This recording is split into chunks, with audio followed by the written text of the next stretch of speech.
Hey, seja bem-vindo a mais um vídeo do canal English for Us.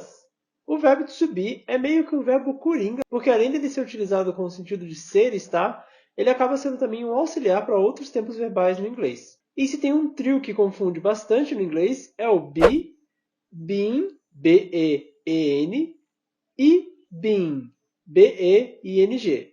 Sim, os dois últimos têm o som exatamente igual, mas o uso deles é totalmente diferente. Então, nesse vídeo eu vou explicar para vocês um pouquinho da diferença de uso entre essas três variações do verbo to be, além de falar um pouquinho sobre alguns tempos verbais no inglês. Então, stop the enrolation e vamos falar aí dos Bean, que não é nem o Mr. Bean, nem Bean de feijão. Roda a vinheta! You serious?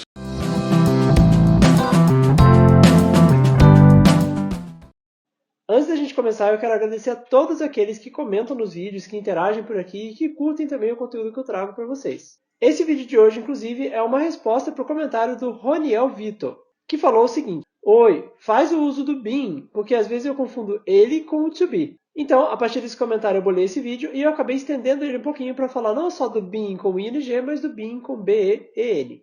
Vamos começar falando sobre o verbo to be. Sim, ele mesmo. I am, you are, he is.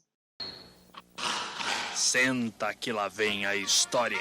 O verbo to be nada mais significa do que uma junção do ser e estar para a gente no português. E ele vai ser utilizado com esse sentido em diferentes tempos verbais. Por exemplo, I am happy no simple present, ou seja, o presente simples. I was happy no simple past, ou então passado simples. Aliás, eu já fiz um vídeo aqui falando sobre esse simple past. Se você não assistiu, eu vou deixar o link para ele aqui na descrição. Assiste assim que terminar esse vídeo. Whenever he was with me, he was happy. Been, B-E-E-N, been, que nada mais é do que o verbo to be no past participle.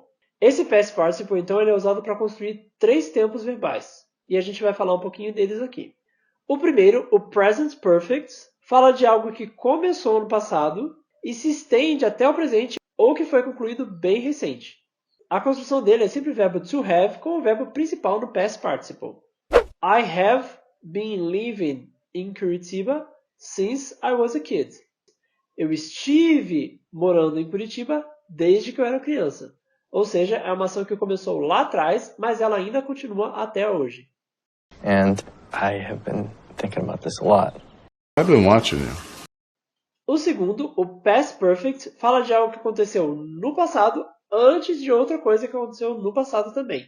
Por exemplo, they had been dating for several years before they got married.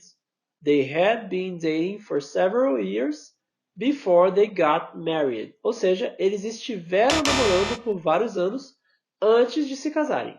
A construção então vai ser parecida com o que a gente viu primeiro, só que a diferença é que o verbo to have vai estar no passado também. Então é a pessoa, o verbo to have no passado, ou seja, had, been, e aí o complemento da frase com o verbo principal. Turns out Barry had been obsessively studying. E o último tempo verbal em que o been vai ser utilizado é o future perfect, para falar de algo que já vai ter sido terminado em um momento no futuro. Por exemplo, I will have been working for 10 years by the time I get retired. Esse é meio intraduzível, se é que existe essa palavra. Mas seria algo mais ou menos assim. Eu terei estado trabalhando por 10 anos no momento em que eu me aposentar. All the lives that have been lost will have been for nothing. Então agora você já sabe os três tempos verbais em que você vai utilizar o been, B-E-E-N. Vamos falar então do been, que é B-E-I-N-G. Ele pode ser usado no present continuous, ou seja, para falar de uma ação ou de algo que está rolando no momento em que você está falando. Exatamente, ele é o mesmo que o nosso ando, endo, indo no português. No inglês, ao invés de ando, endo, indo, a gente adiciona ing no final do verbo. Você também pode utilizar o verbo to be no present continuous. Vai ser been. Por exemplo, this is being discussed.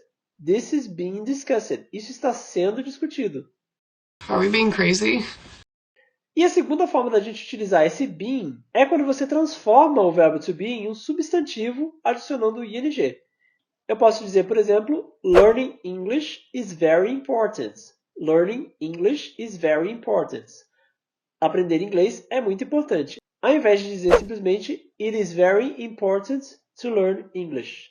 O verbo passa a ser um substantivo como se ele fosse o sujeito da frase. Se a gente for falar um exemplo, então, com o verbo to be, I don't mind being alone. I don't mind being alone. Outro exemplo, being your friend is the best. Being your friend is the best. Ser o seu amigo é o melhor. Ao invés de dizer it is the best to be your friend. Release. It is not easy being your friend. E por último, você pode transformar a frase também para deixar o sujeito passivo. Caramba, aí forcei a barra, né? Sabe quando você fala os pedidos estão sendo feitos ao invés de estamos fazendo os pedidos? Pois é, essa construção passiva é exatamente isso. Se eu for transferir essa mesma frase para o inglês, então, orders are being done. Ao invés de você dizer we are doing the orders. Nós estamos fazendo os pedidos. Delicate moves are being made. Você que assistiu até aqui, deixa um comentário com a hashtag BeanFeijão.